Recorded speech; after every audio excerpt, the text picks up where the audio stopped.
Herkese Doğal Düşün TV'den merhaba. Uzun bir aradan sonra tekrardan birlikteyiz. Aralık ayını bitiriyoruz. Yılı da bitirmek için birkaç günümüz var.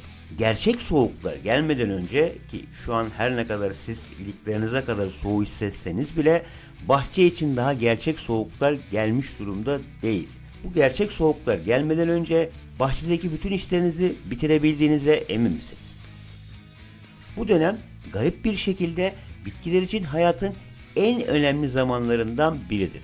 Bu dönem her ne kadar kışın etkisiyle birlikte sanki bahçemizin, ağaçlarımızın, çiçeklerimizin tamamen bir durma noktasına geldiğini düşünsek de aslında o ilkbahardaki yeniden doğuşun sancısız bir şekilde gerçekleşmesi için çok önemli bir dönemdir.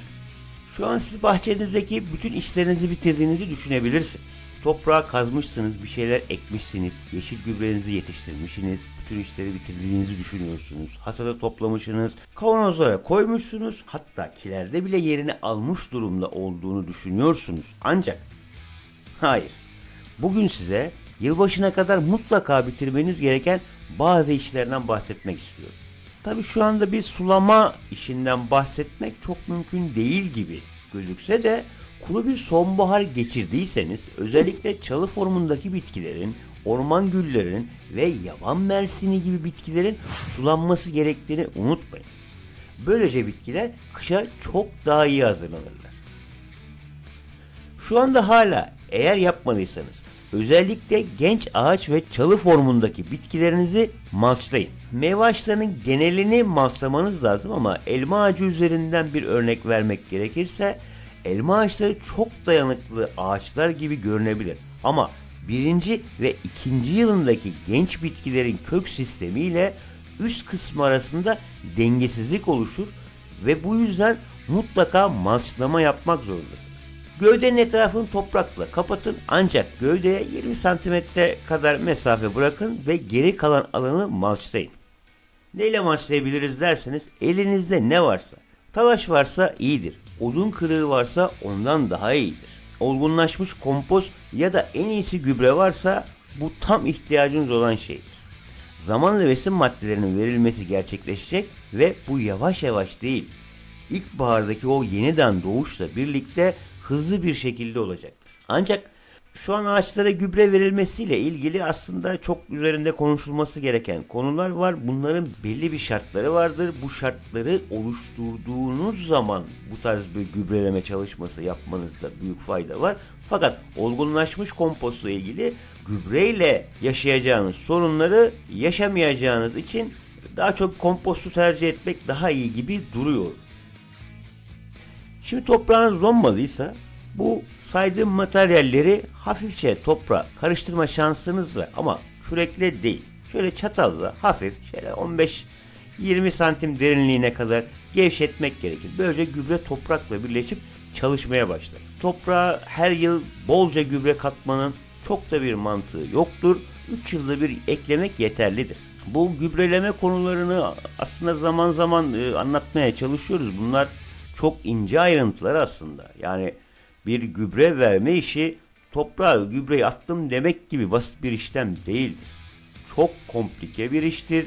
Öyle çok parametreleri, öyle çok bileşenleri, öyle çok durumlar vardır ki sizin yaptığınız iyi diye düşündüğünüz herhangi bir gübre çalışmaları aslında toprağınızı mahveden bir çalışma olabilir. Peki şu yılbaşındaki birkaç gün kala daha başka ne yapabiliriz bahçemizde diye düşünürsek daha çok aslında meyve bahçelerine, meyve ağaçlarına yönelik çalışmalarımız var. Yine elma üzerinden hareket edersek bu meyve hasatlarıyla ilgili yapılan en büyük hatalardan biri kesinlikle meyveler ağaçtan düşmeye başlayana kadar beklemeyin. Olgunlaşma sürecini beklediğiniz zaman ağacınız zayıflar. Bu ağaçlar kışı kolay atlatamazlar. Siz çok farkında olmazsınız fakat size ilkbahar dönemi içerisinde veya yaz sürecinde mutlaka bunun cezasını çektirecektir. Yaptığımız bir takım tuzaklar vardır, bu yapışkan tuzaklar. Bunları da artık çıkartmanın zamanı geldi. Zararlarla mücadeleye başlayacağımız döneme kadar Bu bantları çıkarın. Artık bunlara çok da şu dönem içerisinde ihtiyacımız yok. Bize zarar vermesinler. Çünkü altında patojenlerin saklanması için, kışı geçirmeleri için bir uygun zemin yaratmaya başlarsınız. Bunun için bunu bir an önce çıkartmakta fayda vardır. Çünkü ağacın kabuğunun nefes almasına izin vermeniz, hem güneşte hem domla havalanmasını sağlamanız gerekir.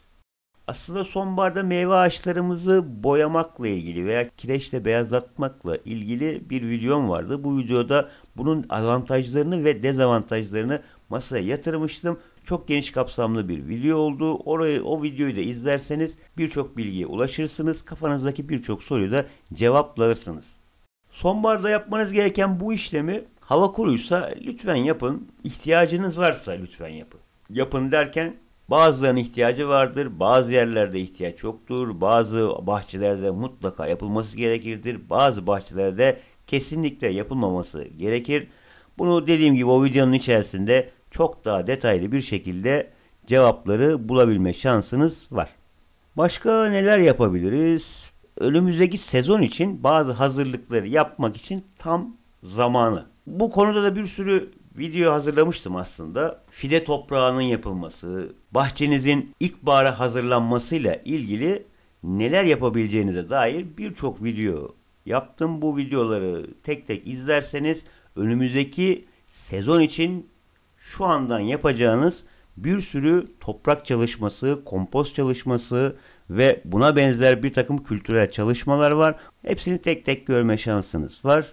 Aslında Aralık ayında ekim yapabileceğiniz bazı çiçekler vardır. Bazı çiçek tohumları vardır. Mikro yeşillikler vardır. Bunlar için de fide toprağına, komposta veya bunun gibi malzemelere ihtiyacınız olacak. Bunlar için de tam zamanı diyebiliriz. Kışın bahçenizde bazı çiçekleri, bazı ağaçları mutlaka örtmeniz gerekebilir. Yani yerin durumuna bağlı, donlara, çok sert kışlara sahip bir bölgedeyseniz mutlaka, özellikle dona dayanıklı olmayan, kışa dayanıklı olmayan bazı bitkileri mutlaka örtmek zorundasınız. Bazı çam türleri vardır. Bunları da örtmek zorunda kalabilirsiniz. Belki kış o kadar sert geçmeyecek ama şimdiden ufak bir tedbir almakta fayda var diye düşünüyorum. Tabi sadece kışın sertliğinden değil, bazı çam türleri güneş yanıklarından da korunması gerekir. Mesela Konika ladini vardır. Yoğun ve küçük iğneleri vardır. Bu güneş yanıklıklarına özellikle çok dayanıksızdır. Bu nedenle kışın bu Konika ladinlerini mutlaka sarın, sarmalayın ve kışı geçirmelerine yardımcı olun derim.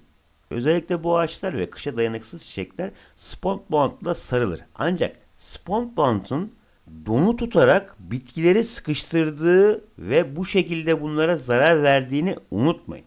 Bu yüzden en iyisi hafif bir iskelet yapın. Yani herhangi bir şeyden seçebilirsiniz. Dallardan olabilir. İsterseniz çubukları toprağa sokup üzerine spam bantla çevirebilirsiniz. İsterseniz görüntülerde gördüğünüz gibi çam ağaçlarından kopardığınız dallarla da bir iskelet oluşturup üzerini örtebilirsiniz.